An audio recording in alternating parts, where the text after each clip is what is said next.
they get them, they can probably get a couple that's built rather quickly. I know talking to John Darby, you figure out what this car needs, the parts and pieces, the way they come into the shops, they can get this car repaired and get it back together a lot quicker than they could even the old one. So that's the good part of a bad situation. And to address what Kyle has been saying about the hood and the nose, you know, all of these front noses are composite or carbon fiber now, and now the hoods and the deck lids are also that way. So this is the wave of the future. NASCAR feels like that they've finally come up with the right combination. When you hit something, as you can see the front nose on this car, it's a composite nose, and you know it didn't just fly apart. It didn't just shatter like a piece of glass. So that's a good thing that some of the resin and some of the composite components nowadays, they give a little bit like an old rubber nose would do, John, and they don't just shatter. But there's been a lot, that's heavy damage to the front of this race car, and it definitely means it will probably be going back not only to have the body repaired, but there's probably chassis damage, and that means it'll have to go back to NASCAR R&D to be recertified if they have to replace the front clip on this race car before February. And now this team misses the afternoon drafting session. They miss a lot. They really do. And I also want to point out, remember, a year ago in the Daytona 500, this number 36 car had an outside shot at winning the Daytona 500 because when they had the big crash, and I'm talking about the one between Juan Pablo and the jet dryer on the back straightaway, they were leading the race at that time, and if they couldn't have got that track repaired, he would have been declared the winner. There's always so much debate, Jeff, about the start and park thing in all of NASCAR's series. But when you look at what Tommy Baldwin Racing did, Tommy Baldwin sunk a ton of his own money into that team.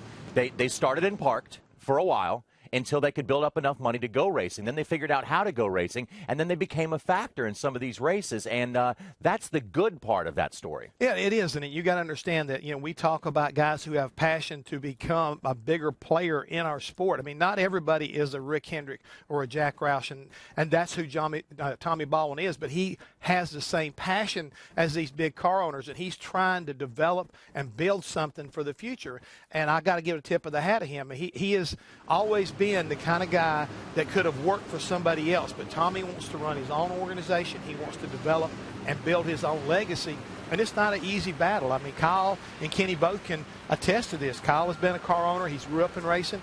Kenny runs his own team right now, but this is something that he has a dream of his, and this is a big setback for him as far as 2013 because it's not just a crashed race car.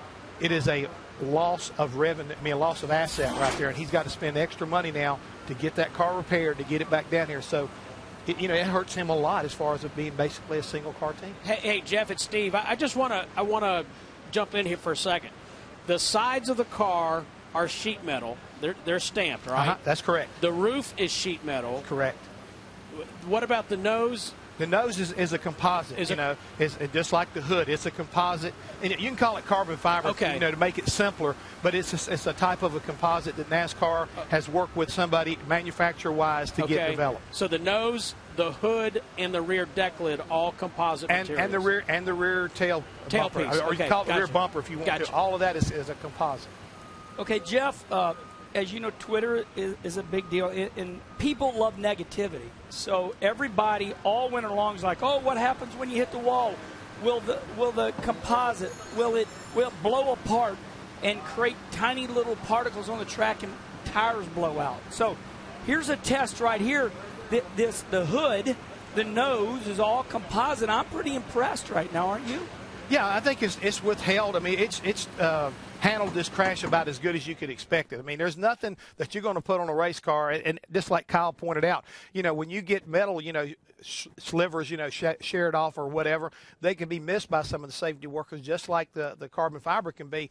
And that's the good thing about having the jet dryers and the safety workers that we have now at these racetracks. They're trained to look for that stuff, and they spend the extra effort to make sure the racetrack is clean as possible. And remember one other thing. At the start of each day, the safety workers walk these racetracks to try to make sure that nothing has come off the race car that could possibly create a bad situation, such as a cut-down tire or somebody run over something and make a problem.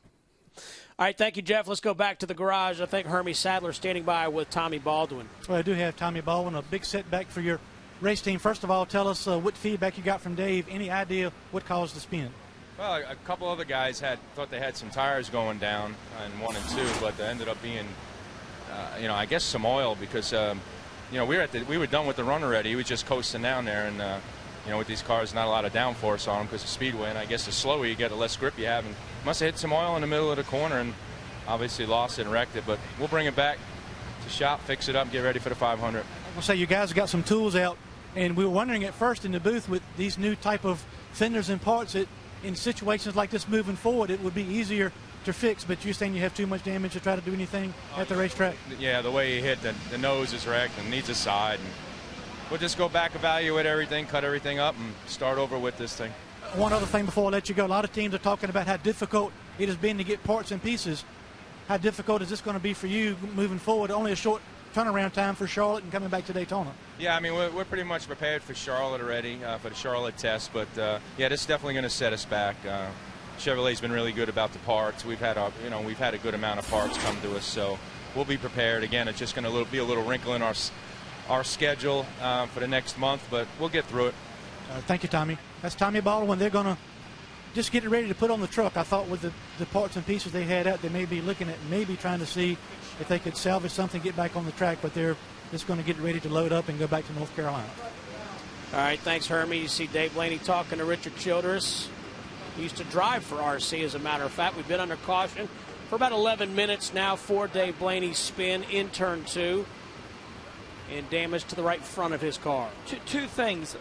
I want everybody to know that, you know, Dave Blaney, the driver, is well respected. One of the great drivers, and that's why you see high-level people down there like Richard Childress. Richard Childress knows that this driver just doesn't go, oh, I spun out. Well, he respects him, yeah. Yeah, so my point is Richard is saying, what happened? What do we need to know so it doesn't happen to our team? That's number one. Number two, Kyle, this nose is a total success from what I see. It hits the wall, and it just crunches like a beer can. Yeah, it did. This car did. I think, in this case, it did what NASCAR's wanted it to. It stayed together. There's not a lot of parts and pieces that we saw come off of it when you start looking at that. And it crushed as a crush zone. And I think that's what NASCAR's worked really hard with this car. Using the COT, and we heard Tony Stewart use the term car tomorrow in his press conference thing. But I think when you looked at it, they made the jump to the COT, to the car tomorrow. Now with the Gen 6, they've tried to refine those crush zones, refine the materials they make the car with to keep everything together. And I think we see this. I think Denny Hamlin wrecked at Charlotte and tore up a car over there, one of them. And I think the same type thing happened.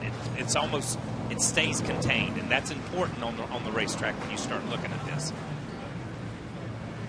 You can see on the other side how far the nose comes back as you look where Blaney's right hand is. That's how big the nose and how far the nose wraps around as you see internally there. You can see where it's attached on the other side. Yeah, okay. People are saying, why are they straightening the nose out? Because they got to load it on the hauler. They got to load it on the hauler. Yeah. When you saw him coming in, that right front tire really wasn't turning that much because it was hung in the braces, it was hung in the fender. So, this goes on every week at a racetrack. When you see a guy crash, they don't just take the crashed car and load it on the trailer. 90% of the time, they have to work on the car to get it on the trailer to get it back to the shop. Let's take a look at the speeds through an hour and 15 minutes of this 3-hour practice. The RCR cars got quick time pretty much right off the bat. Jeff Burton, Kevin Harvick, and Paul Menard still 1, 2, 3. Austin Dillon looking good to come down here and just lock himself in the Daytona 500 on speed. A little further back, Martin Truex Jr. with MWR 11th quick. Dale Earnhardt Jr. 14th, of course, out of the Hendrick Motorsportz stables. Carl Edwards 19th. Eric Almirola for Petty 21st overall. Tony Stewart 22nd. And Jimmy Johnson back there 26th. Let's take another look at what happened to Dave Blaney. 1 hour 15 minutes into this practice. Just lost the rear end of the car in the right front corner. Makes contact with the wall into the garage. You heard Tommy Baldwin say they are done. They're going to load up and head back to North Carolina. Stay with us here in Daytona. Thomas, Rusty Wallace, and the legendary Leonard Wood. Welcome back, everybody, to day 2 of preseason thunder here at the Daytona International Speedway. Cars are back out on the track after our first incident of this session. Matt Clark is fresh out of the garage right now. And, Matt, it was what we talked about yesterday, and it was what we talked about this morning. Drivers were very cautious, not scared, but cautious about having something like this happen. And we've seen it happen to Tommy Baldwin Racing. They're packing up and going home.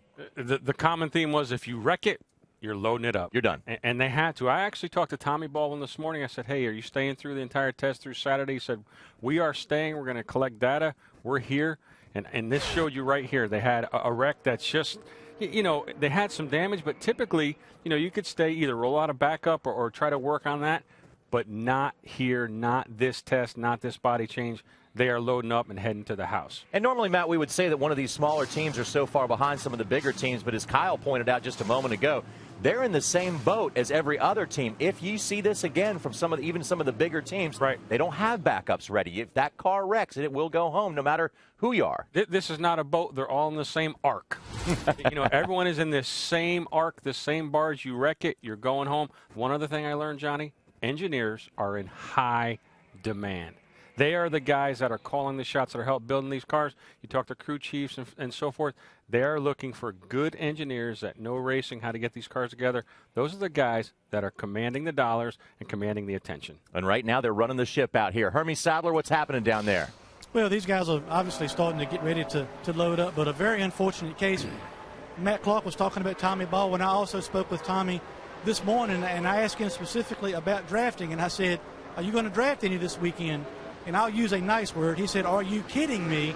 We cannot take that chance. This is our Daytona 500 car. We cannot afford to tear it up. And this happens a very, unlikely one-car spin at Daytona. But one thing I will say, since this car's been in the garage, there's been representatives from Chevrolet looking at the car, how it withstood the damage on the racetrack. There's been a lot of NASCAR officials here looking. This is the first on-track crash with this new car. So a lot of people from NASCAR, Chevrolet, and the other teams have come by to look at this race car, but a big setback for the 36 team. Johnny?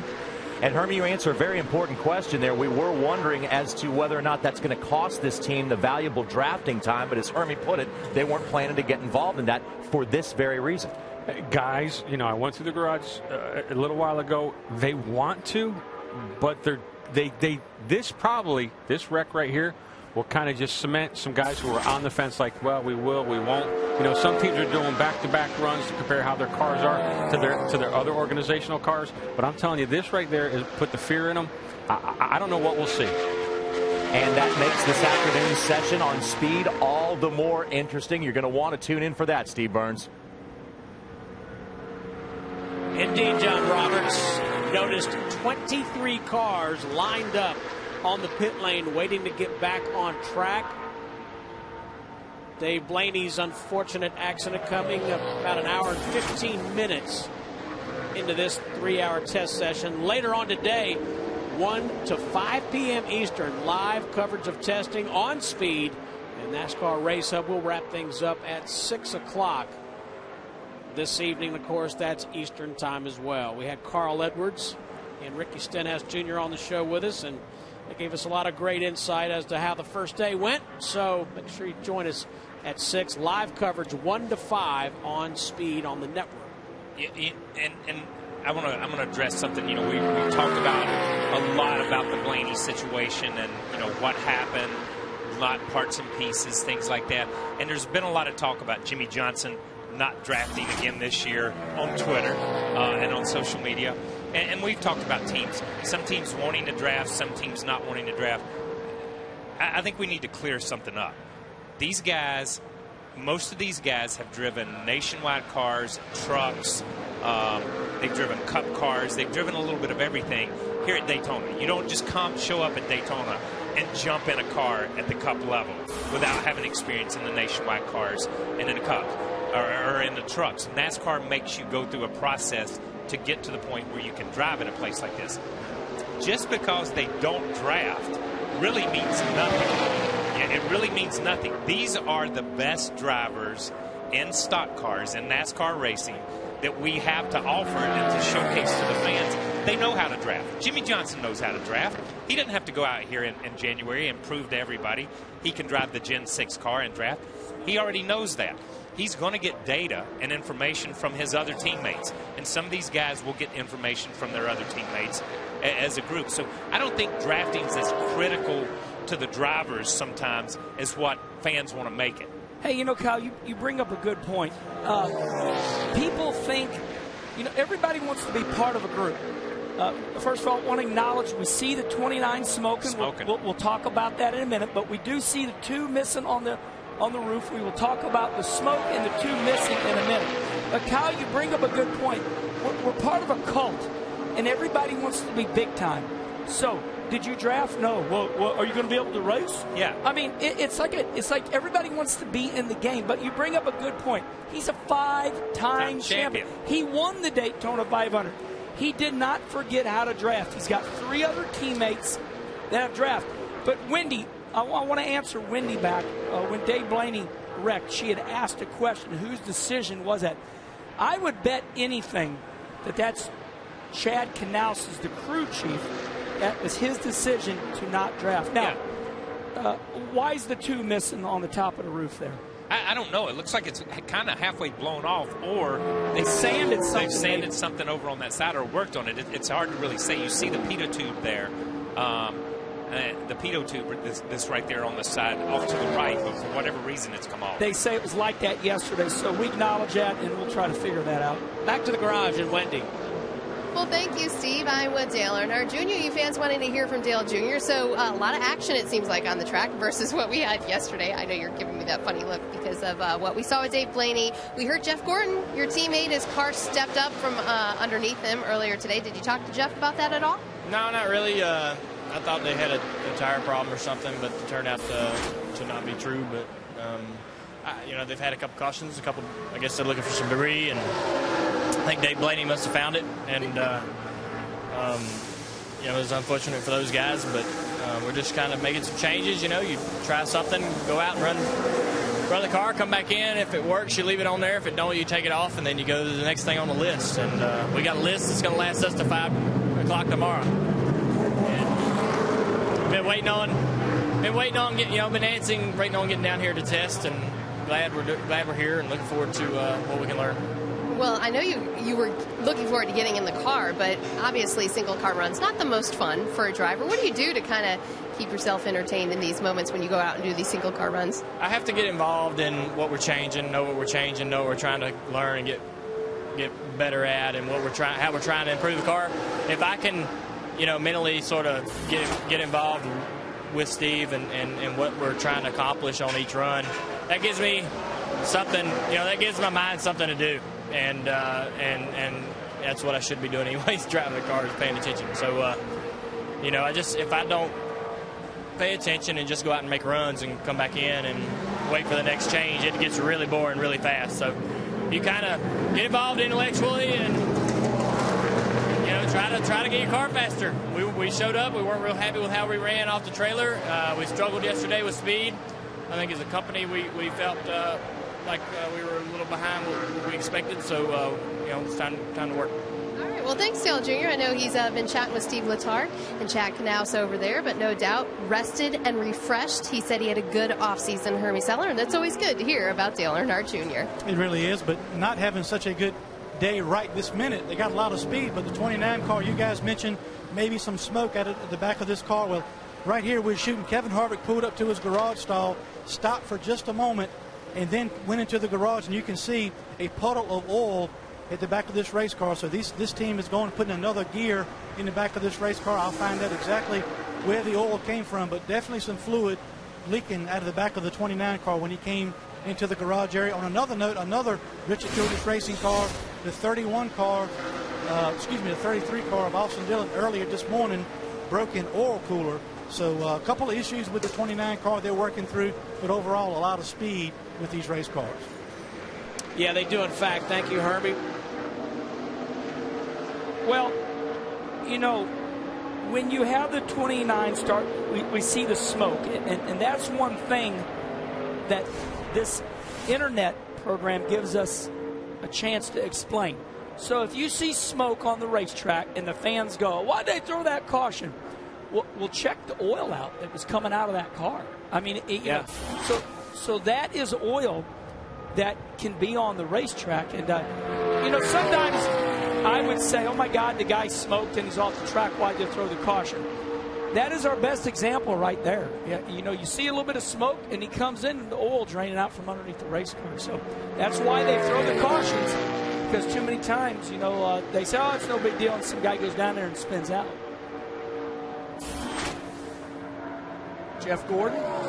You know, there are times when teams will use test drivers.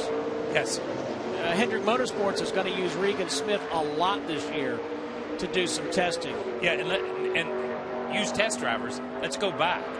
Richard Childress used Dave Marcus. That's right. For Dale Earnhardt Sr. a million times. I can't years. tell you how many times we came to Daytona and everybody would be here testing and Earnhardt Sr. would be in the Bahamas fishing. Yep. You know what I mean? Because he just didn't want to come here and do what these guys are doing, ride around in circles and gather data. He was a race car driver, and that's why he just could not get his mind into testing. So listening to Dale Earnhardt Jr. talking about, you know, being engaged in what they're changing and that sort of thing, why then is Dale Earnhardt Jr. important for a single car? I can't wait to talk about this, because give me a second here. Do it. You have to earn respect. You have to learn that you're the great one. Okay, yesterday, Denny Hamlin said, my wife's getting ready, or my girlfriend's getting ready to have a baby. I can only test one day. They respect him because he wins. Okay? So going back to Kyle's point, the number 3, the Dale Earnhardt, the legend. Yeah. He just told the team, look, I don't want to test. And they said, oh, okay, Dale. Okay, that's fine. You know why? Because he's a 7-time champion. Yeah. When you become as good as that guy right there, Jeff Gordon, you tell the team what you want to do. Yeah. And now, I'm serious. That's what it is. In a lot of ways you do. You know what I mean? You don't just run over him, don't get me wrong. But let's go back to what I said about Jimmy Johnson. He knows how to draft. He doesn't have to go out and draft and practice to prove that he knows. Dale Earnhardt Sr. didn't have to come to Daytona to test to know that he was going to be able to run up front and get around Daytona. These are the best drivers in the world, in my opinion. A lot of them are some of the greatest drivers on the planet right now, and they're definitely the best stock car drivers around. So I think when you look at it, you know, they don't have to come and do this kind of stuff. And I think Dale Jr., and we've seen over the last couple of years, I think the big thing we've seen from Dale Jr. last year and the year before is a re-engagement of Dale Jr. in the team concept. He wants to be a part of the team. He wants to be a cheerleader for the team and a leader for the team, and I think that's why he's here. I understand Miss Wendy has a question. Well, yeah, I was just thinking about what you guys are talking about in the booth. And Denny Hamlin, when I talked to him at the beginning of the weekend, he said he really didn't even want to come to the test at all because of the way his girlfriend is in the final week of pregnancy. He didn't want to leave her overnight. He was worried about it. But on the same token, they needed to collect some data on the 11 team. I'm guessing, and that's where I want to ask you guys, why not put Elliott Sadler, who's going to run the nationwide program for Joe Gibbs Racing, or Brian Vickers, who's going to run some nationwide races for Joe Gibbs Racing, in the 11? Is it because of our equipment and the lack of parts and pieces we have right now not to put a sub driver in the Cup car right now? Wendy, you bring up a good point. I'm going to explain to you exactly what it is. Me and my brother, Rusty Wallace, talked about this about 3 years ago. And Kyle just said it, but sometimes we don't hear. Team concept. Something new has gone on in our sport in the last 10 years. Racing has become like baseball, football, basketball, hockey. You know, the crew chief and all these team members, they want the driver to prove that he respects them.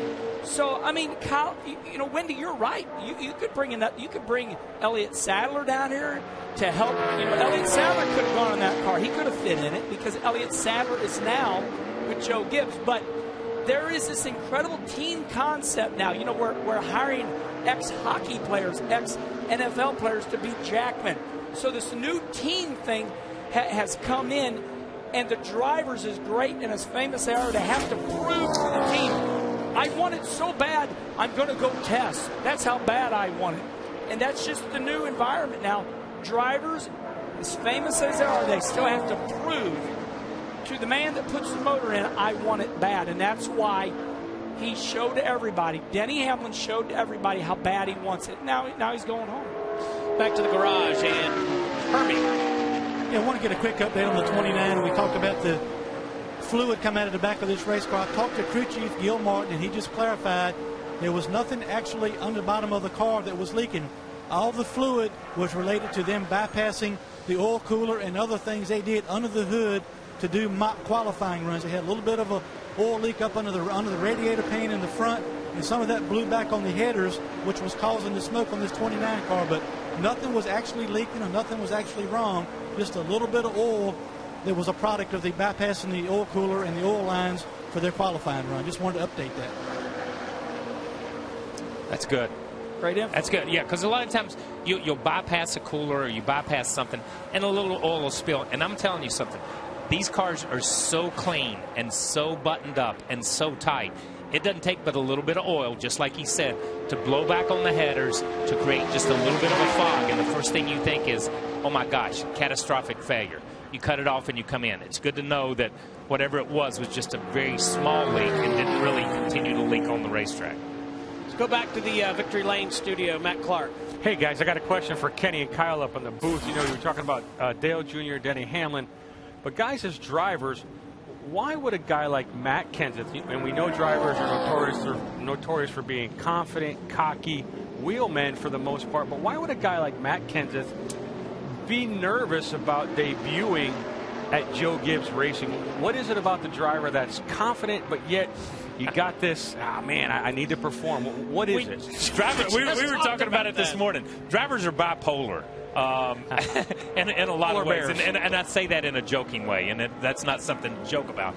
But I think drivers have split personalities, and what I mean by that, when you sit down to be a driver at this level, you've got to believe that once you strap in that car, that you can beat everybody. That you are the most confident guy. You're the best driver in that car. You're the guy. You're going to win. You're going to take home the trophy.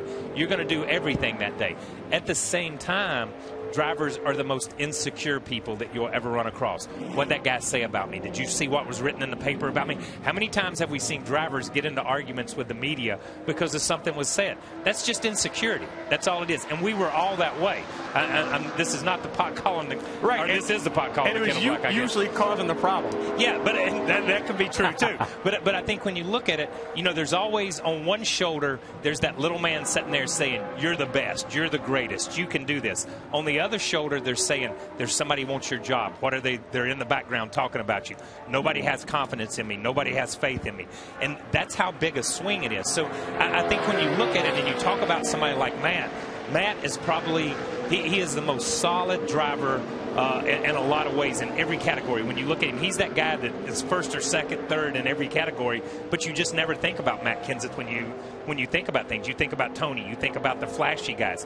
Matt just gets the job done. At the same time, he's with a new group, a new organization. He spent his entire career at the Roush organization. They knew everything about him.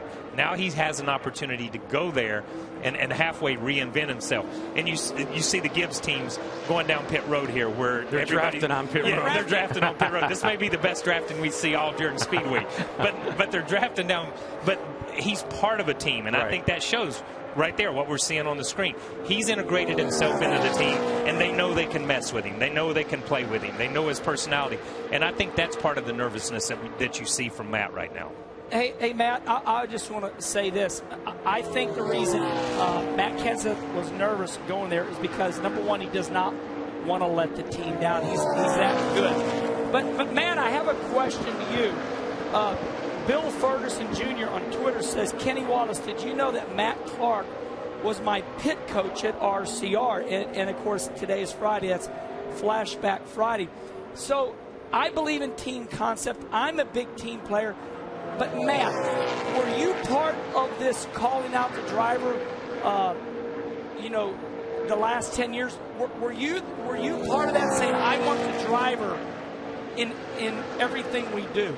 Were you part of that environment? I think as it evolved, Kenny, and the emphasis became more concerted on pit stops, and it's evolved, and information became available, I think it was twofold here. Number one, driver integration, and I'll tell you what, Jimmy Johnson has been the best in my book about integrating with his team. He would drive through pit practice, hey guys, how's it going?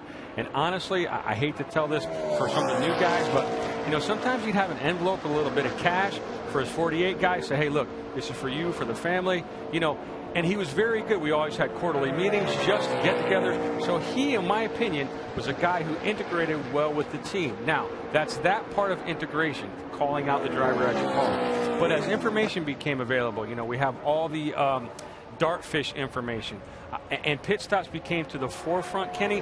It's one of those situations where you want all the information that's on the table to be evaluated. So if we had a mediocre pit stop or a good pit stop, we'll call it a 13 flat, but we gained position or lost position on a green flag run, you want to see what your driver did on the entry onto pit road, on the exit of pit road. Are they coming up to speed fast enough? Are they slowing down soon enough? So I think the information age has caused us to critically evaluate every part and parcel of a team, driver, engineer, crew chief.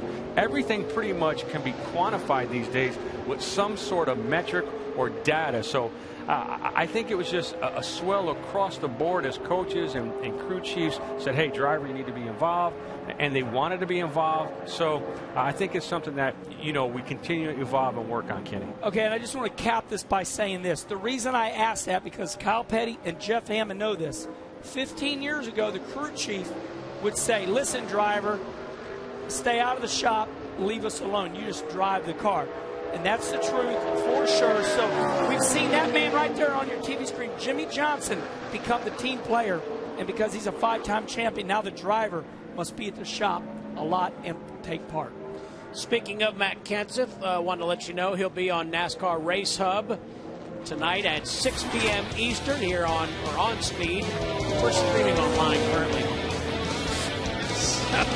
You'll see Matt Kenseth with Danielle Trotta and myself and Matt Clark. It's all at 6. Let's go back to the garage and Wendy. Well, thank you, Steve. I'm going to tell you more about that 20 car because I know fans have written into me about that orange bumper. I'll tell you about that in a minute. But I am here with Ricky Stenhouse Jr., who's in the 17 car for Roush. Now, Ricky, we know these single car runs are happening again this morning. It's still got to be exciting for you because this is your first full official test 2013 in this new Gen 6 car, new fire suit. You said you've worn it once before, but talk about the excitement that you feel as a driver. We're very excited. Of course, I'm working with a new team, new crew chief, new guys, and so it's good to get that, familiarity. It's okay. To be familiar with them. Got mixed up.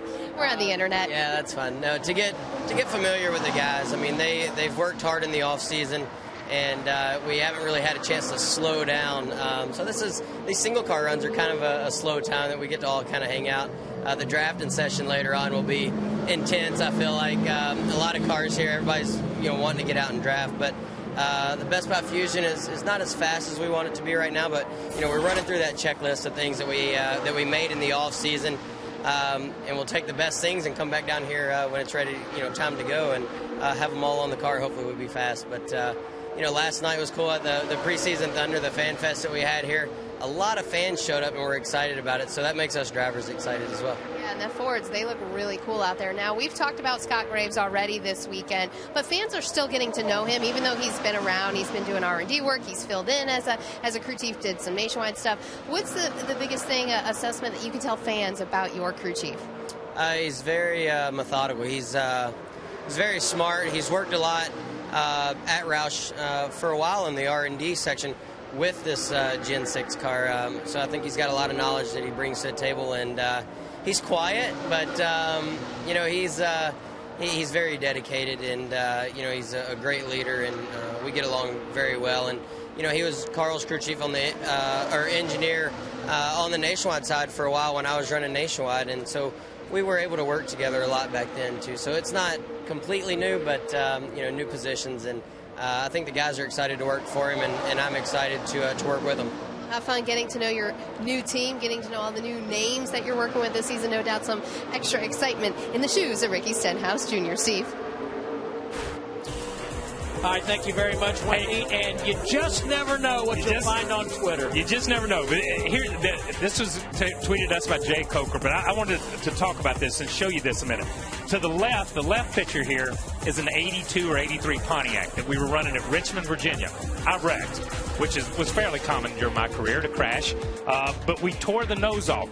To the right is an 82 or 83 Pontiac rental car.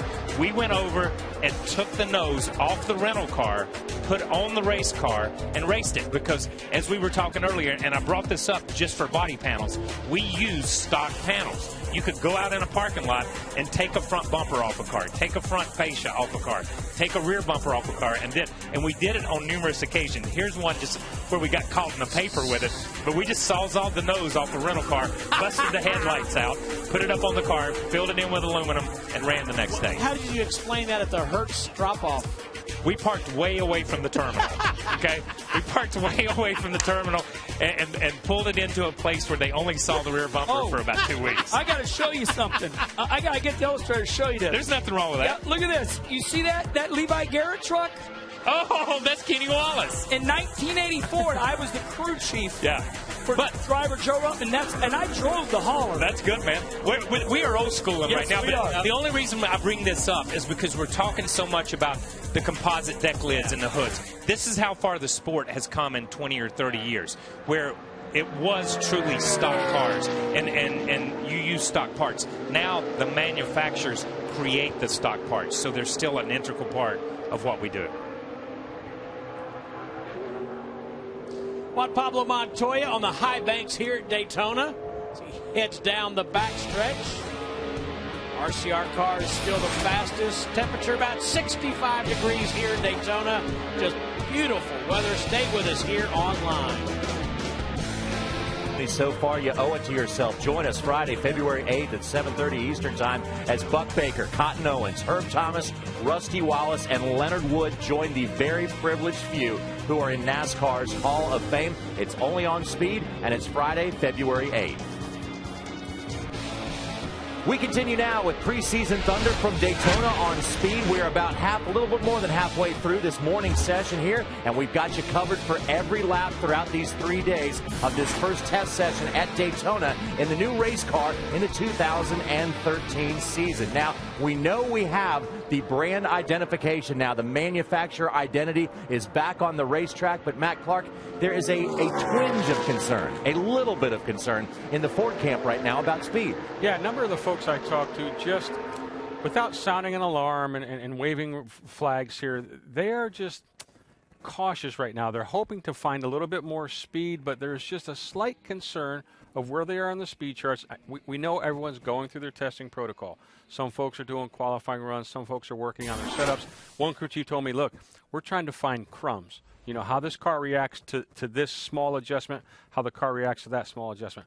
They're not totally afraid, but Johnny, there is this, you want to see a little bit of spike of speed here and there, and they just haven't quite found that. They'll go back to the drawing board and see if they can't find more, but I think it's time we just kind of look to see where that Ford camp is, because last year they came down, they dominated. Don't know if that's going to be their Daytona this year. Now, Carl Edwards sat on the pole last year, but the veteran Chevrolet driver, Jeff Burton, cautioned us yesterday. He was faster in the single-car run than the Toyotas were in a pack, but he cautioned us. He said, we're all taped up. Right. We're under a different set of rules. We're doing different things than they are. And the one thing we have to keep in mind, we've got to get them in a pack, because that car may just go to the front in a pack. We just don't know. There's still a lot of unknowns, but there's just, anytime they see data and they see speeds, there's just a little bit of like, I wonder what we're lacking just a little bit. So, you know, definitely not crying out there yet, but just a scratch the little bit of concern. A little bit. It's that time of year. You want to be the manufacturer that's leading. Oh, absolutely. The manufacturer that's quick. So I think they had that last year, you know, but this year, I think they're just looking to find just a little bit more speed. And like you told us yesterday, fast is fast, no matter where it is or when it is. Wendy? Well, thanks, Johnny. Here in the garage area on this side, we've been talking about the Hendrick Motorsports cars, specifically about the 48 car. They don't tend to get too involved in the drafting here at Daytona Testing, as we've covered over multiple years with crew chief Chad Knaus making that call. But right now, you see the 48 car is on jack stands. Jimmy Johnson relaxed inside the race car. I had a nice long conversation with him just a few minutes ago about his off-season and about this test session. He said that he really wants to get out there into the draft, and, you know, Kenny Wallace and I raised these questions just a few moments ago. When a driver wants to draft and the crew chief really doesn't want to, you know, how do you come to a common term? So they're hoping to maybe get a draft. He doesn't feel like he needs to, but he just wants to. Chad Knaus under the car right now, underneath the nose area, making some adjustments to the car, but they've been mulling over their data acquisition, and no doubt are just kind of taking their time over here at the 48, one of the many Hendrick cars working on the AB list that we're seeing here in the garage area. Hermie Sadler. Yeah, Wendy, and always fun to see what agenda the different teams are on.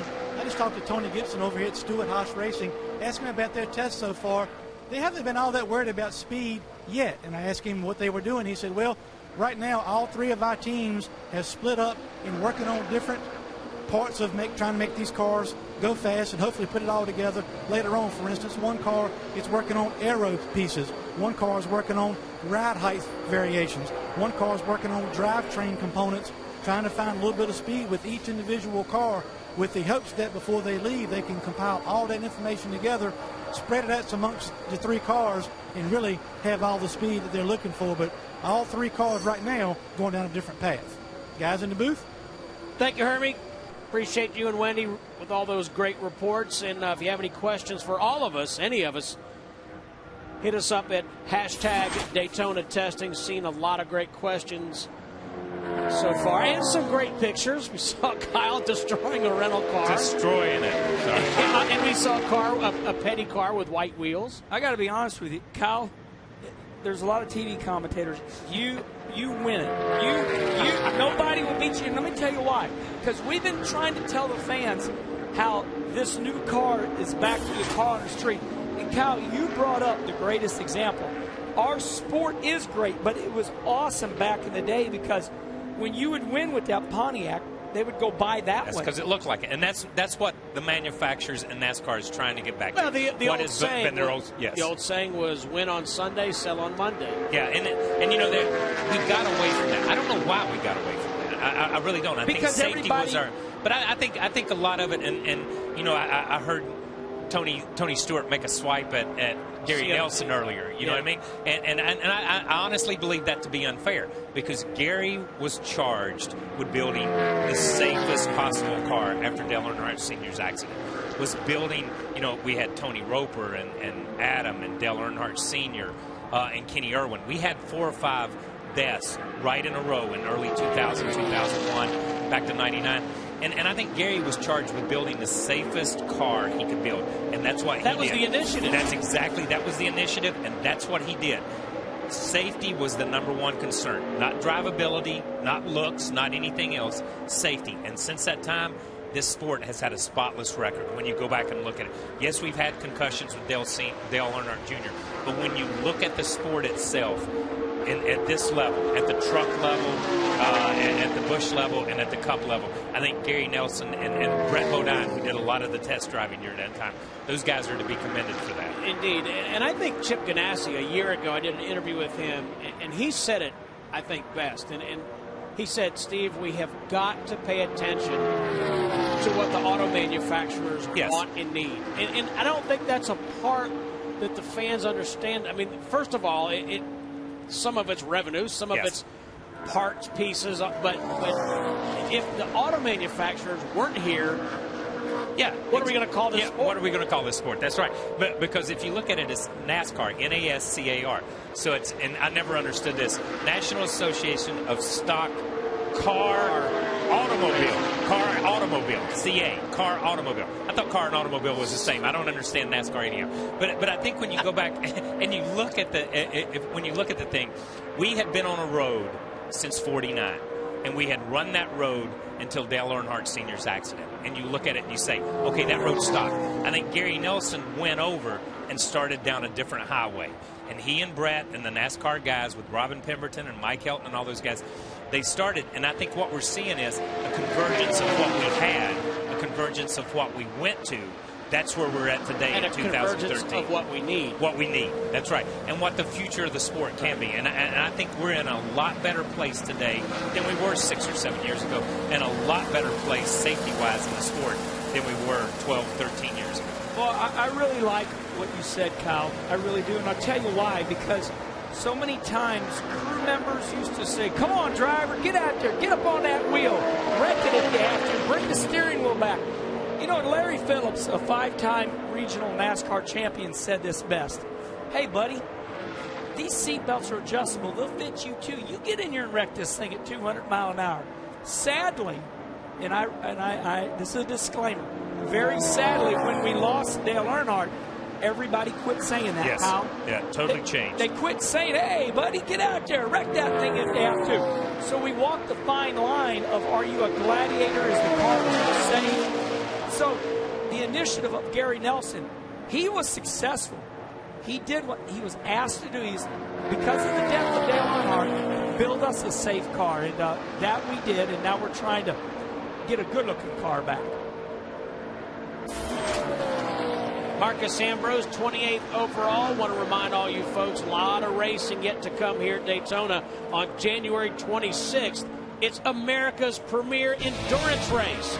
The Rolex 24 at Daytona is live on speed on this world-renowned track. Champions are born and legends are made.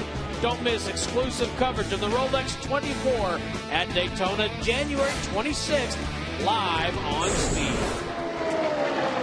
Okay. I got a question for you guys. Yes. As we watch Marcus Ambrose, he was on NASCAR Race Hub late in the year, last year. He thinks this Gen 6 car is going to level the playing field. That's one for you, Kyle. But let me finish what he said. Okay. Level the playing field perhaps early in the season. Well, and I will give him that. Does that make sense? sense? Yes, that makes sense. Okay, how many times, if we go back through the history of the sport, every time there's a change, there seems to be one team that hits it first. Right off, yep. And at the same time that one team is hitting it, there's some smaller teams that hit on pretty good combinations that are able to surpass teams that are on top of them. So you take a fifth or sixth place team in the organizational chart or in the flow of the sport. They may move up to a third place team. That sixth place team is not going to move to the top of the heap. Just not going to happen. You're not going to overcome a Hendrick. You're not going to overcome a Roush and a Gibbs in some of those places.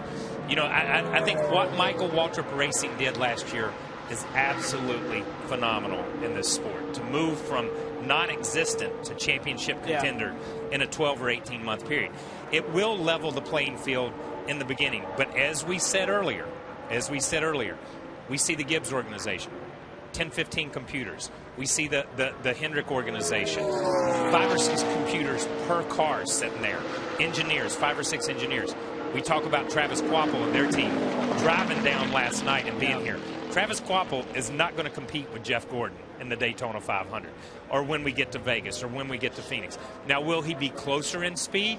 Will he be closer? I do believe that can happen.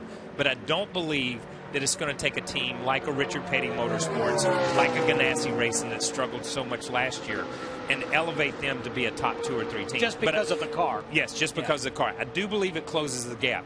But as the teams begin to get into the season, we already here have seen the data acquisition, the amount of engineers that they're throwing at it.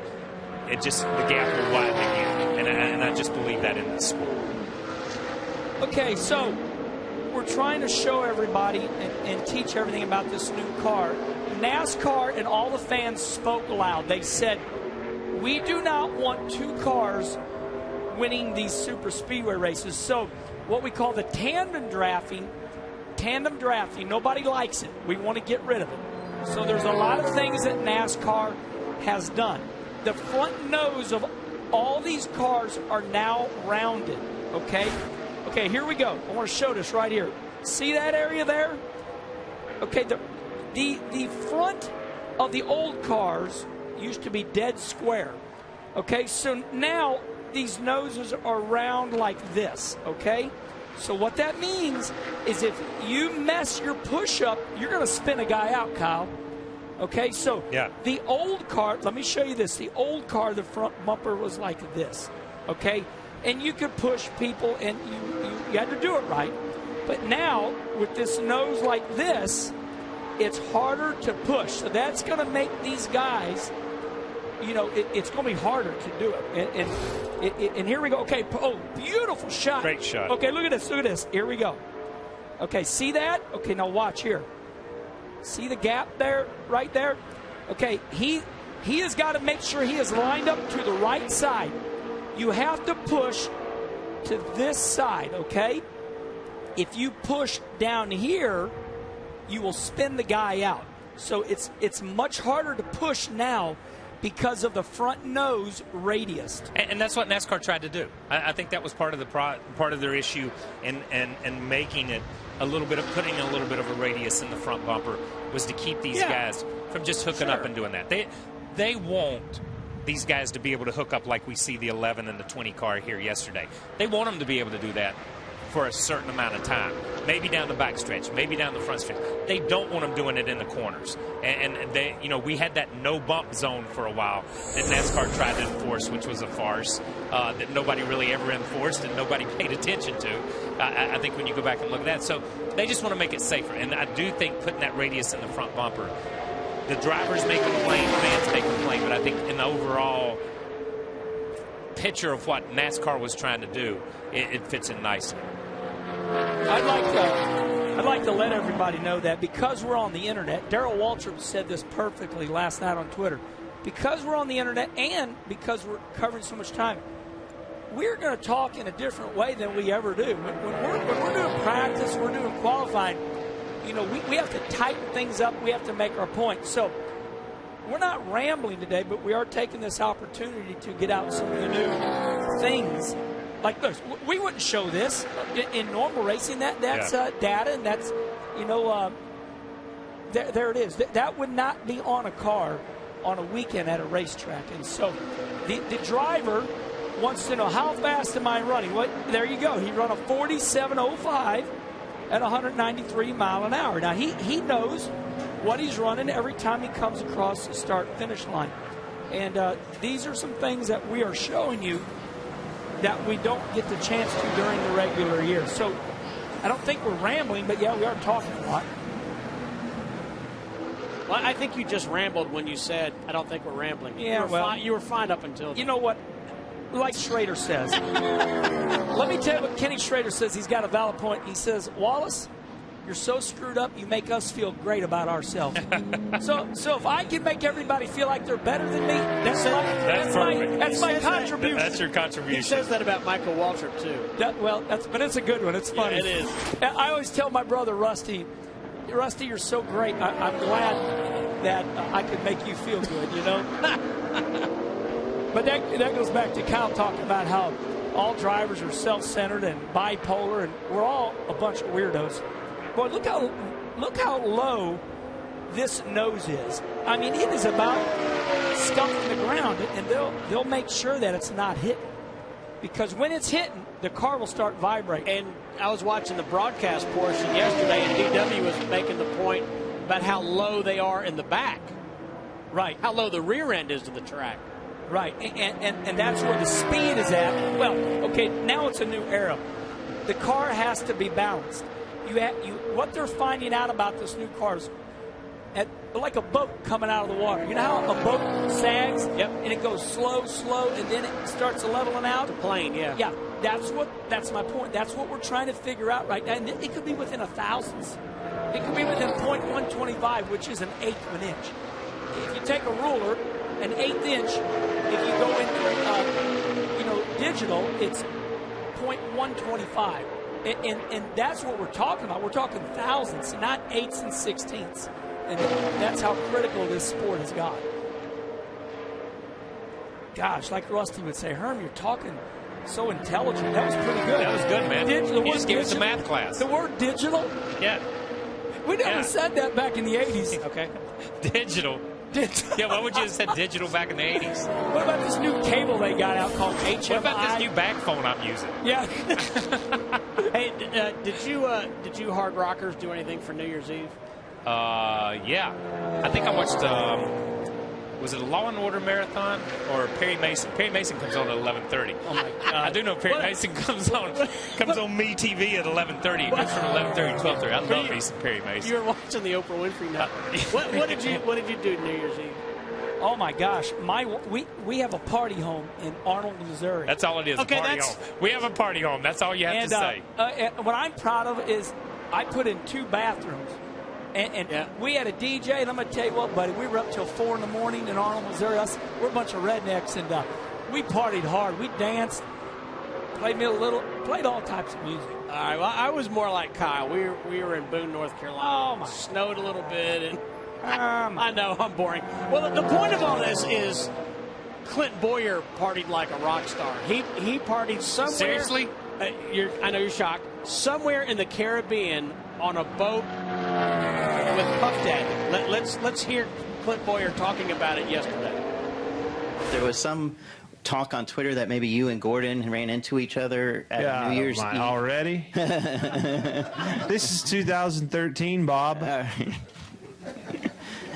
I know, but I was on the damnedest boat you've ever seen in your life. I'm from Kansas. We don't have big boats in Kansas. I think he was on that same boat, but there was a lot of other people on there, and there was a big time being had. So it was, yes, he was on there, and yeah, we held hands and walked on the boat, discussed the past year, and enjoyed ourselves throughout the whole vacation. That was the one person that I definitely wanted to vacation with, Bob.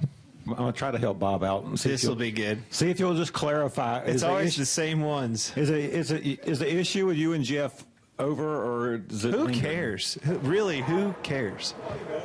Apparently, you guys do way more than we do. I can promise you that. Thanks for the awkward question, Bob. Appreciate that. Well, if I know Clint Bowyer, we need to set the record straight here at Daytona Testing, because he has one of the best personalities in the garage, and he puts up with a lot of very silly questions from media members and handles it quite well. Clint, please tell us the continuation from yesterday so we can put it to rest. Anything other than something that happened last year. Surely the media can find something going on in 2013. We have new cars. The only thing I want to talk about is last year. It's old news, but yeah, we had some fun in the media center. Said something about being on a boat. I don't even know how I got on the boat. I probably snuck on the boat, probably. I'm sure I wasn't asked to get on the boat, but You're not helping to putting the story to rest. You're just adding to it right now. Oh. Nonetheless, it was vacation, and I enjoy vacation. I have fun on vacation. I think that's what you're supposed to do. I think you have fun when you're not on vacation. You are not on vacation right now because they've just put the hood down on your race car. It looks like you're going to be ready to go out. What do you think of the Gen 6 car? I will ask you about your race car, Clint. The car is awesome. The test is kind of boring. This is what we do. This right here is how speedway testing goes down. We sit here. We talk to the media that wants to talk about last year because they're so bored they can't find anything to talk about this year. Meaning the people in the media center, you said. But nonetheless, we sit around and usually talk about each other and make fun of each other. I even had Michael Waltrip come out there. He was an autograph seeker yesterday over there on the window. We had Fan Fest last night. It was fun hanging around the fans for preseason testing. I mean, there's literally just one car on the racetrack at a time because of the aero and everything that we have to learn down here. So for them to come down here and be with us through this, I think speaks volumes about, how good our fans are and how loyal they are to all of us. But, we sit here. We wait for that computer to calculate the last run and change some decimal points, some zeros around, and it plugs in right here somewhere, right here. And then when that smart guy, he's usually a little guy, when he gets done computing in his computer and plugs it back in, we go back out and sit in line for about an hour and a half. in a smoldering car in the Florida sun. I'm still talking in the Florida sun. And we go make our exhilarating 2 laps, and we come back in here to this very spot, in this very stall, and see what you guys can come up with. Do it all again. And you don't have a cell phone in it. Oh, you do have a cell phone. Hey, I see Clint's cell phone. You got it in there. So you can catch up on Twitter while you're sitting in your hour line, okay? Is it legal to have cell phones in a car at testing? Yeah, I was told by Brad that it is. That's the guy that already got fined for Twitter, so yeah, I wouldn't listen to him much. Can you come up with a better source for me to see if it's okay to have a phone in my car? I don't know. I might get an answer for you. Sitting here. Just for sitting here. Well, yeah, I think you're safe right now. Hey, do me a favor. Get out there and draft this afternoon so we have more to talk about. Okay, dude? Hey, who do you got up there? Up in the booth right now, it's Steve Burns, Kyle Petty, Kenny Wallace. We have a desk with Matt Clark and John Roberts, and Hermie Sadler's on the other side of the garage waiting to talk, but you've taken up all of our time. Have fun. See ya. All right, Hermie Sadler. No way in the world I could follow up that interview with anything close, but I will tell you I'm in the 33 garage. They are in the process of changing engines in Austin Dillon's Chevrolet, but this is a planned engine change. There was no damage. There was nothing wrong. Nothing broke. Nothing blew up. They are putting a different variation of an engine in for the drafting session this afternoon to try some different combinations and see about, and the guys in the booth can elaborate on this, see about pulling up in the draft and which engine pulls better in a pack and those kind of things. So this was a planned engine change for the 33. All right. Thank you, Hermie. But my man Russell looked it up.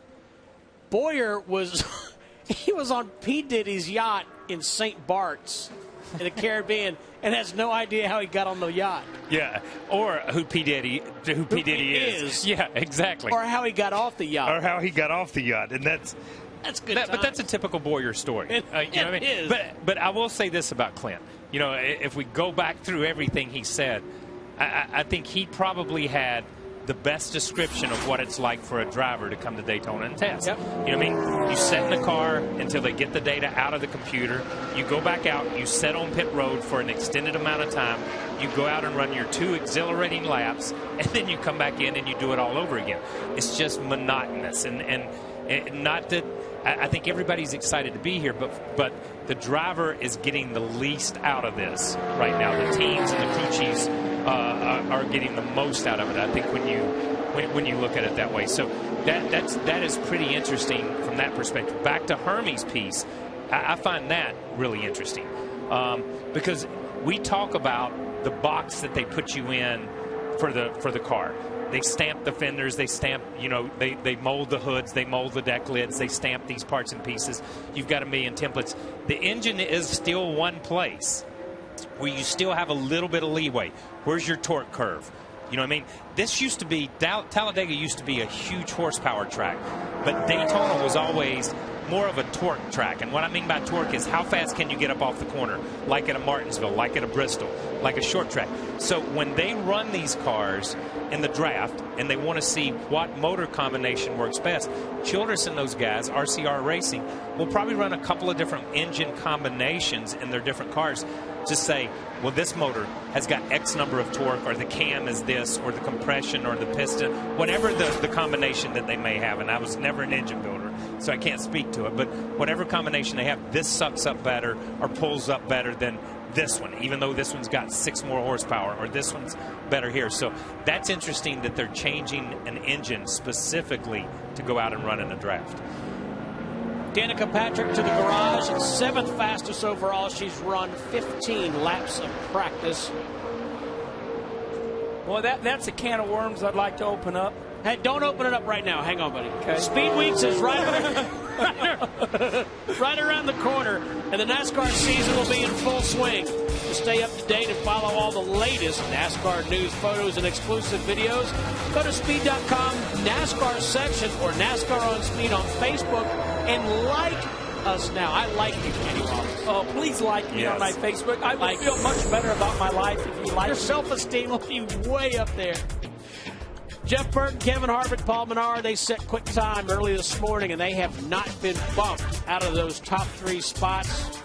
You heard Hermie talk about the 33, Austin Dillon going through an engine change, and stay with us here in Daytona. and Leonard Wood into the NASCAR Hall of Fame. It is only on Speed. And right now, only on Speed.com, we have continuing coverage of preseason thunder on Speed from the world's center of racing, the Daytona International Speedway.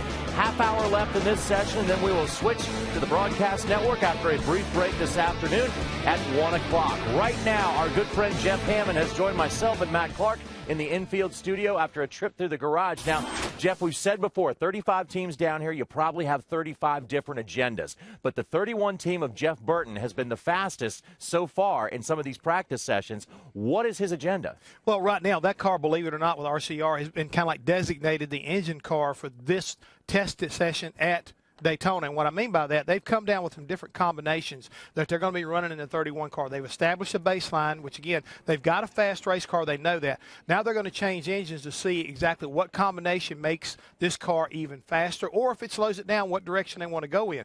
Now, a moment ago, Hermie Sadler was reporting on the 33 car. They are also changing engines, but in that particular car, they want to verify how good the car is. What they're doing, they're taking the engine out of the 31, putting it in the 33, because they know that it ran a certain speed in the 31, so they're going to see how good the car is as far as the 33 is concerned. So that group right now, that's part of their agenda, testing engines as well as maybe validating how good that 33 car is. Yeah, and we have seen reports from different teams that they will not participate in the afternoon drafting session, the 48 team being one of those. At least that's a report as of right now. But, Matt, there's a lot of guys out there that are going to be in a big pack, and that's what we're all really waiting to see.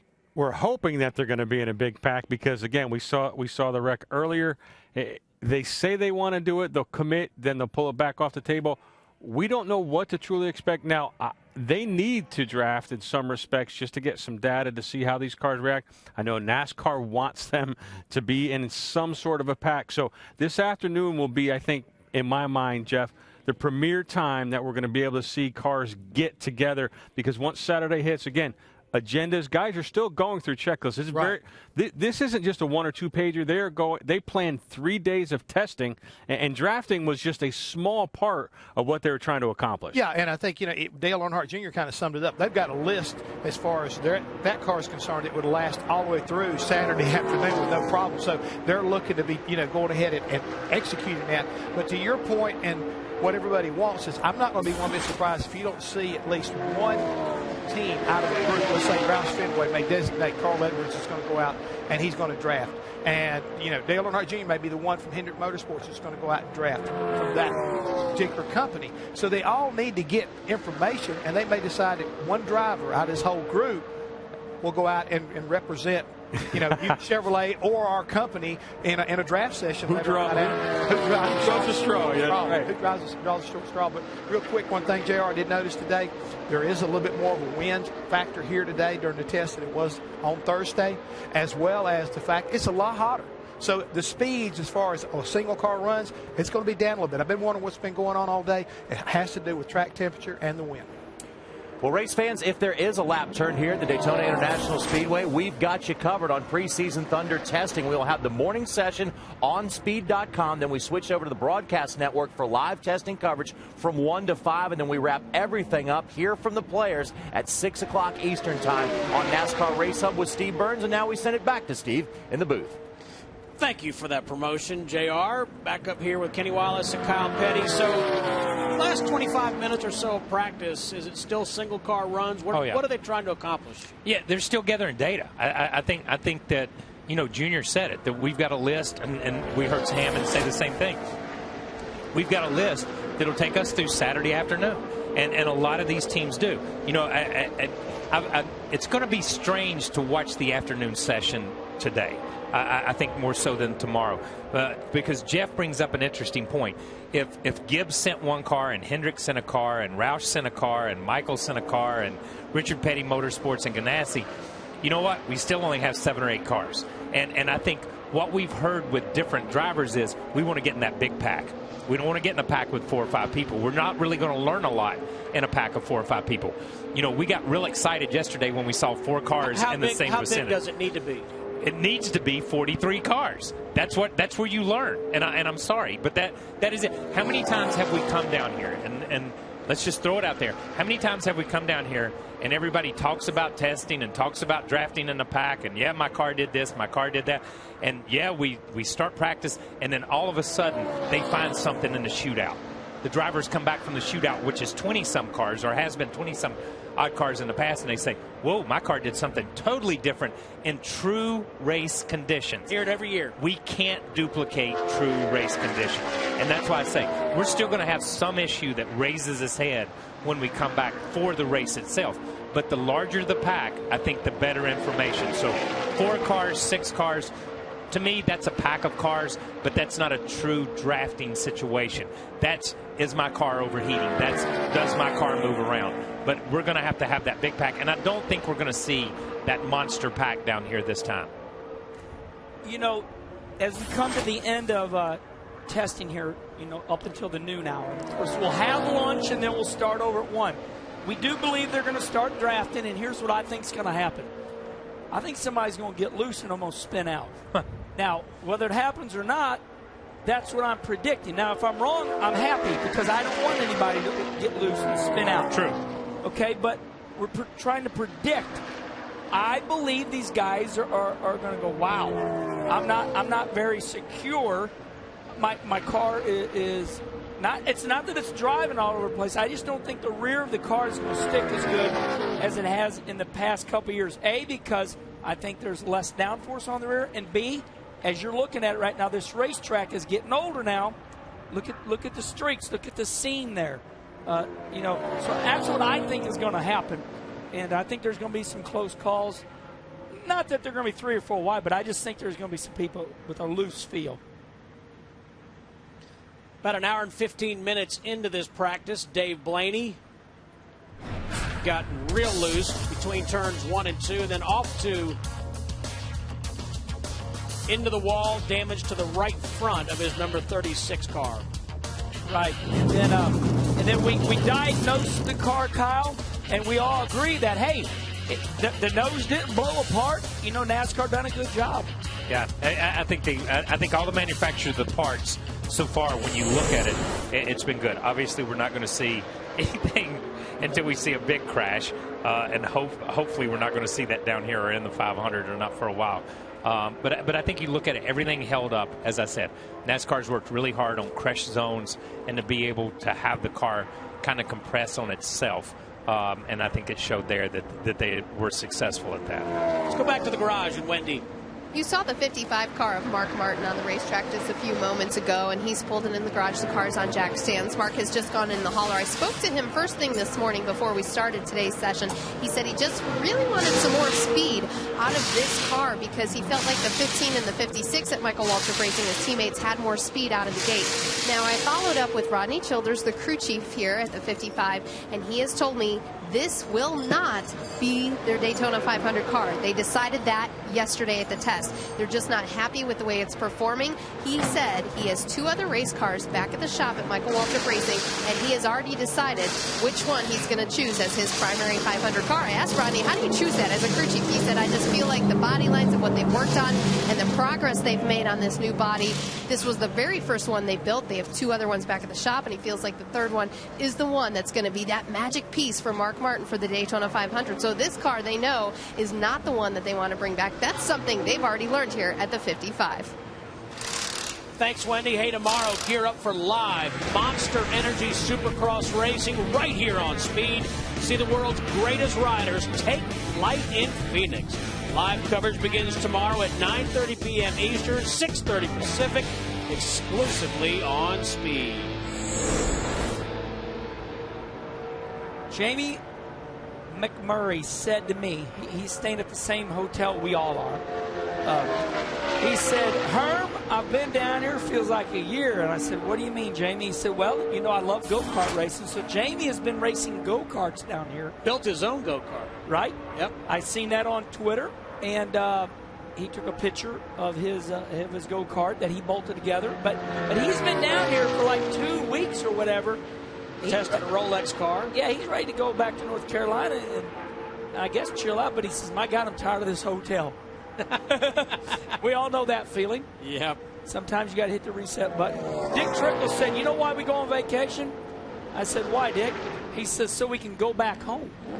Because, I That's true. I thought that's pretty Makes cool. home sweeter. Yeah, think about what he said. It sounds silly, but it's so true. Why do we go on vacation? To get away from the house, and then when you go back home, it feels good again. That's from the same man who said he gets 1 hour of sleep for every 100 miles of racing. Yeah, let me tell you something. I hate to bust this on Dick. He's a legend, and I love him. He is my #1 hero. But come to find out, Trickle held the same can of beer most of the night. Yes, just a little lesson. One night I was having a little too much fun, and he took me, put his arm around me, and said, my boy, come over here. He said, I didn't drink that much beer. He said, I held the same can of beer all night. And I said, darn it, you Trickle, you got me. So for all you young kids out there that think you have to drink a lot, you do not. Just hold the same drink all night long. And everybody will assume you are drinking.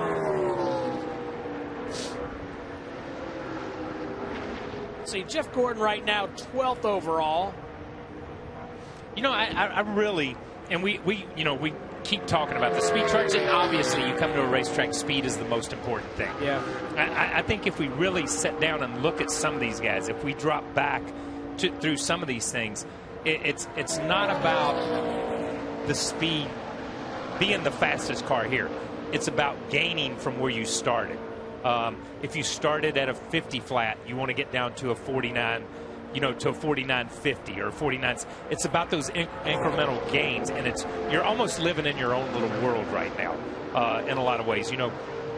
Fords have not been extremely strong. We said that yesterday in the morning session. I was a little bit disappointed in the overall speed of all the Fords, and they may be a group that looks at it and says, we're just down a little bit.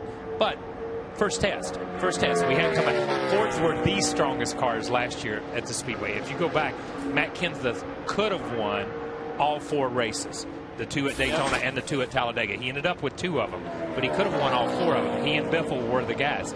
So I think when you look at it, it's all about those incremental gains and gathering information.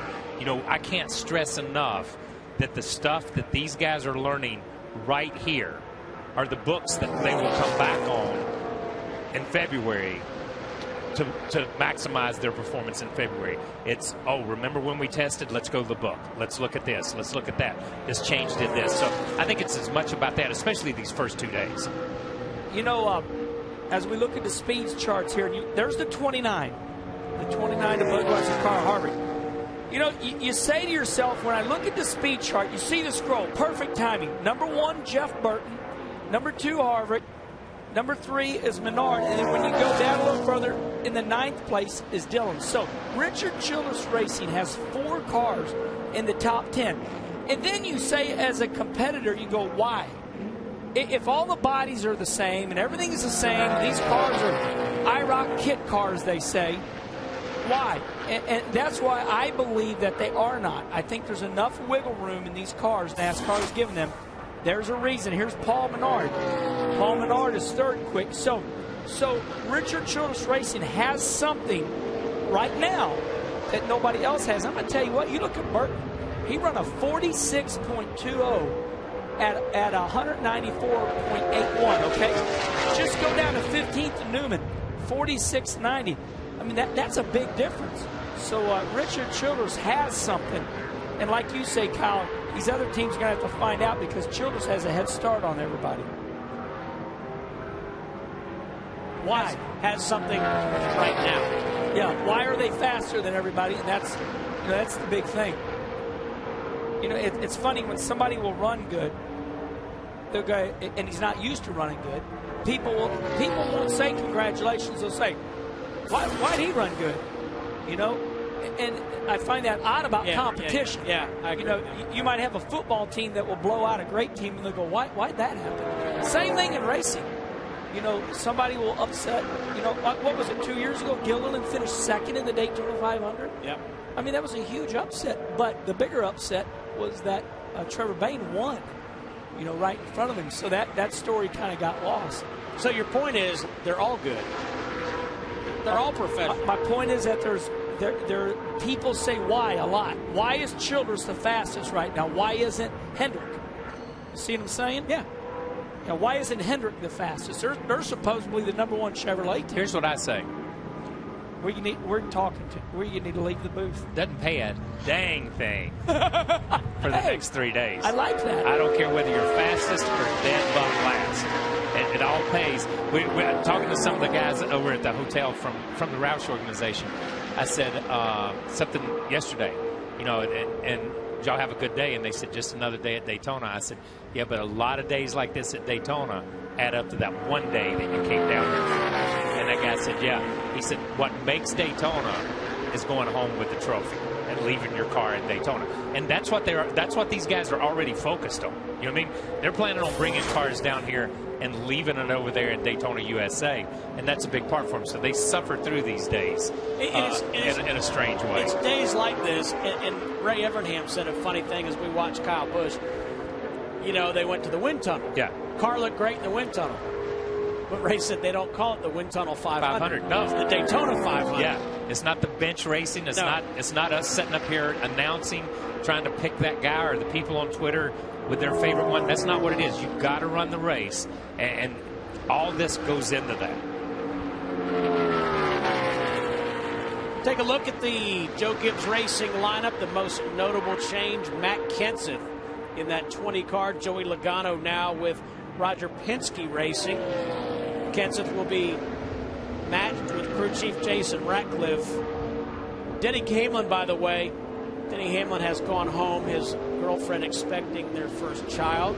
Matt Kenseth will join us on racing. I think, this isn't going out on a limb, but I think Matt Kenseth and Jason Ratcliffe, that 20 team, are going to be strong from the very beginning. race. Yeah. There's not going to be any, we got to get to know each other time. I don't think there's going to be any of that, we got to get to know each other time. And I don't think we're going to see what we saw with Casey last year, Matt putting too much pressure on himself. Matt's not that kind of guy. He very even-keeled, controls his emotion. And I think they'll be strong right off the bat. I'm really looking forward for that team to see what they do at Phoenix, what they do. Because remember a couple of years ago, Matt wins the Daytona 500, then he goes to the next race and wins it. Had a shot at winning the first 3 races. I think David Pearson's the only guy that had done that to that time. But I think when you look at it, I think Matt's in that same situation here. He has potential once we leave here. They could win anywhere. You know what I mean? And win very fast in this season. Hey, when we look at Matt Kenseth and we look at Joe Gibbs is an athletic coach, right, for football, and they're all about age. So Gibbs is all about age. And I say to myself, why would he hire a 40-year-old driver? But then, like you, Kyle, you say it so much. When I sit back and look at it, it makes sense because he hired Matt to be the king. He's 40 years old. Then you go and you look at Denny Hamlin. He's 34, I believe. And then you look at Busch. He's 27. So he's got layers. He's got layers. He's got layers of experience, and I think he hires Matt because not just is he good, but he's paying attention to what he can offer the team besides being a great driver. Yeah, and we watched Junior here with the Hendrick organization. Same way. I think when you look at their group, when you look at Jeff as being their oldest driver and the senior member of that team. And look, Jeff was a senior member of that team when he was 22 years old. You know what I mean? He was the leader of that team, so it's not about age. But I think those organizations have layered themselves with their drivers, so when one goes out, they're able to replace it. I also believe this, and we've talked a lot about Matt yesterday and today in that 20 team. I think that this is probably, and I don't want to go out on a limb and say, don't want to go too far out on a limb, but I think this is a huge opportunity for Joey Logano. I think Joey has an opportunity to be Joey Logano, not Joey Logano, the guy that Joe Gibbs brought along, the phenomenal sliced bread guy. I think he has an opportunity with the Penske organization and with Brad to come into his own and establish himself as the driver and maximize his potential there. I'm looking forward to Joey this year. Remember the day, it was the day after Homestead, and you were at Speed, and I did an interview with Brad, and then you did too. The thing that I took away from that as we watched Joey Logano, and I had never thought about this until Brad said it. He came up in a family racing team like you did. And he said, when you're with a family, things happen for better or for worse, but you never really learn how to work as a part of a team. No. You're a part of a family. You're part of a family. Yes. Right? Exactly. So if you make somebody mad, it's going to get blown over Yeah. or what. But he said until he embraced a team concept at Penske, he wasn't, in other words, he didn't reach his potential until he understood that. Yes. And he said, now I thrive on it. I can't get enough of being part of a team. And I think because of that attitude, that's going to help Joey Logano. That is going to help him tremendously. I think you guys covered that really good, and I want to switch directions here. I'm reading. Oh, well, thank you, Kenny. Well, yeah, hold on. You know something I Just forgot? switch. Random. What? No, you know what I forgot? Random thought. This is Kevin Harvick's last year at RCR. You're kidding? True. Right? I mean that's what they said. I don't know. The wind may blow the other way. Yeah, well, here's why I bring it up, because the fans... You just told me, cuz. The fans have spoken. The fans have spoken, and somebody said, listen to this. Here's what Wayne said. Kenny, do you think Kevin will consider staying at RCR if they're fast all year? Well, the rumor is, and Kevin did not deny that, he's going to go with Tony Stewart. So, I mean, is the deal done? Is the deal done? Is Kevin Harvick? I don't. Honestly, Stewart-Haas has not confirmed it. Yeah, and I didn't really pay a lot of attention to that as it began to blow through NASCAR last year. Honestly, because we were down to the chase, and I felt like the chase was the biggest story. Brad Kay winning his first championship, Penske winning his championship after so many years.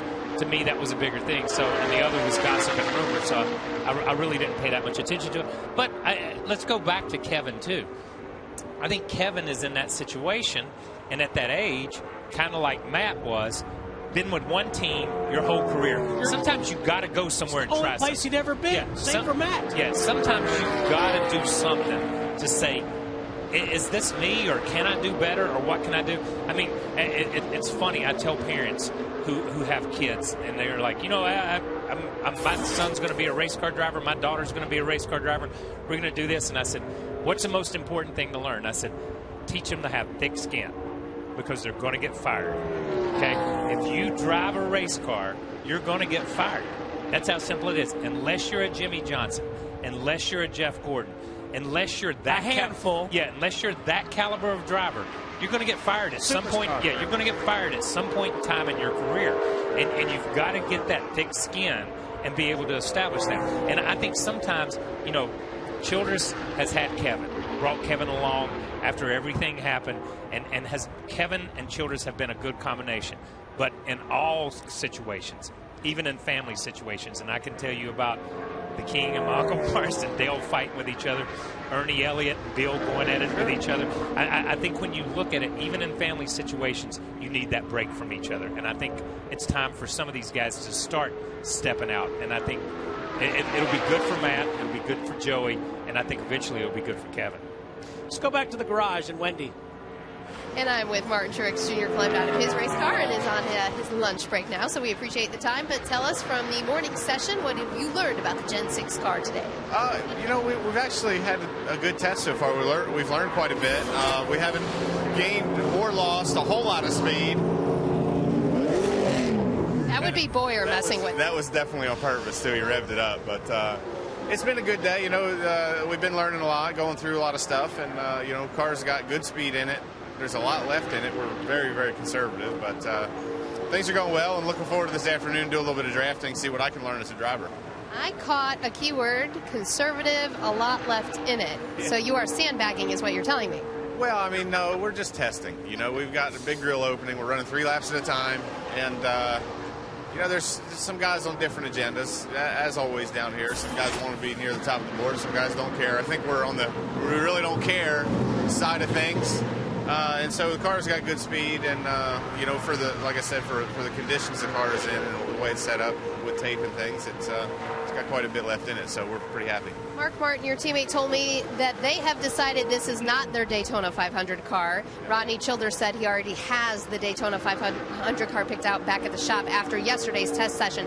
Where do you guys stand? Is this your primary car when we come back? That's a good question. I haven't asked, and they haven't said, so one of those deals where we'll just figure it out later. But I think we're pretty happy with the way the car's running. And does, so I would expect that this will probably be our shootout car. And there you have it. Martin Truex Jr. also said he is going to be drafting at 1 o'clock. We can't wait. Hermie Sadler. Well, thank you, Wendy. And on that point about drafting at 1 o'clock, something to think about, and I've talked to several crew chiefs on this side of the garage. They may be forced to go out and try to get some drafting practice in this afternoon because of the amount of cars that may go out this afternoon as opposed to how many may be still here tomorrow. They're worried they may not be able to get a big enough pack of cars tomorrow, as Kyle Petty was talking about earlier, to really find out what their car can do in all types of situations. So don't be surprised if you see a lot of teams go into drafting mode this afternoon, but then go back to single car runs in the morning to get that final page of that checklist knocked away before they go home to come back for the Daytona 500. I'm standing in front of the 33 car. One bit of news we have been told a few minutes ago here in the garage that Austin Dillon will be driving the 51 of James Finch at Vegas coming up a couple weeks into the season. So Austin Dillon's got another ride lined up after the Daytona 500. Steve? Thanks, Hermie. Thanks for keeping us up to date on the breaking news as we take a look at the speeds. Morning practice just about ready to come to an end. Guys, anything impress you or stuck out or makes you scratch your head? Anything one way or the other? Well, I just want to congratulate Jeff Burton. I know Kim Burton, the wife, is all over Twitter. It's, Twitter's going nuts. Congratulations to Jeff Burton, because this morning is single car run. So in reality, Jeff Burton is the fastest car in Daytona until they start drafting. Yeah, and I think the biggest thing that really has stuck out is that, Childress, right now, the resurgence of where they're at, we're 2 days into it, they're pretty good. And there are a lot of guys sandbagging. We just heard Truex say, we're not showing all we've got. But I think what surprised me is the Fords haven't been first or second on the chart at any given time. They've not shown a lot of speed yet. I think they've got speed. We see it. But at the same time, I think the big thing that stands out to me today is Travis Kvapil and that team. Busting their butt, getting the hood on Monday, and making that effort, working their butts off to get down here and be a part of this and test. Agreed. Let's go down to the Victory Lane studio and John Roberts. Steve, thanks a lot. So Jeff Burton is fastest again as we wrap up this session. We saw, again, a lot of single car runs, no drafting, but that is what we're looking forward to this afternoon, Jeff. That's what it's all about, JR. When you start thinking about winning the Daytona 500, you're not going to be able to do it in a single-car situation. So we've got to get out there, see what these cars are all about. It's pretty warm out there. The racetrack doesn't have a lot of grip, so I think it'll be a great time to see exactly where you stand as far as the draft's concerned. And this may be their greatest opportunity to get the most amount of cars out there in the draft to see how these cars react. I mean, I think they have to do it as much as they hate to. You got to throw caution to the wind sooner or later. How long do you think they'll draft for? I really think all you need is about 5 or 6 or 7 laps to get some idea where you stand. I mean, I don't think you have to go out there and run a full, fuel run out to be able to know what this car's going to do. They'll get a good idea if they just get 10 or 12 laps together. Well, race fans, we want to thank you for joining us on Speed.com for this morning session. We'll have another one for you on Speed.com tomorrow. But right now, we're looking forward to this afternoon session, which you can see live on the broadcast network of Speed at 1 o'clock Eastern time to 5 p.m. If there is a lap turn here at Daytona, we will have it live for you. And also, the NASCAR Race Hub wraps everything up here from the players at 6 o'clock Eastern time, 3 Pacific on the Race Hub. And we'll see you back on Speed in an hour.